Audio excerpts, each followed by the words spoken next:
Mikhail Savchuk era perfettamente cosciente quando ha ucciso la fidanzata Irina e il bambino che portava in grembo. L'ha deciso questa mattina in tribunale a Treviso il giudice per le indagini preliminari Piera De Stefani, quando ha rigettato la richiesta della difesa del 19enne per il rito abbreviato subordinato alla perizia psichiatrica e in subordine il rito abbreviato semplice. Abbreviato che è stato fissato per il 10 novembre prossimo, quando verrà stabilito il destino del 19enne moldavo che il 19 marzo scorso ha strangolato la connazionale Irina Bakal, nascondendo il corpo della ventenne incinta al 7° mese di gravidanza in un boschetto di Manzana tra Vittorio Veneto e Conegliano.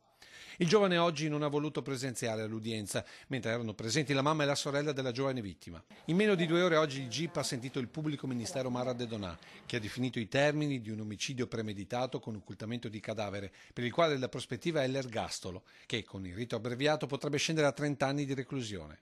Diversa la posizione della difesa, che insiste su un gesto d'impulso. Abbiamo chiesto un rito abbreviato, nel quale sono state evidentemente, la Procura della Repubblica ha presentato alcune prove.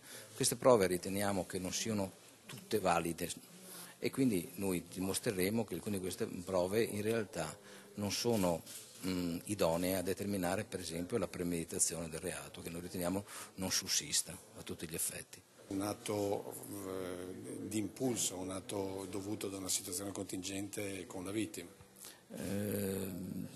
Non è che posso parlare oltre il dovuto, diciamo che noi riteniamo che in quel momento il ragazzo ha avuto un istinto che sostanzialmente. Posizione contestata dall'avvocato di parte civile che rappresentava la famiglia di Irina. Era un delitto assolutamente premeditato. La motivazione poteva essere questo bambino non desiderato.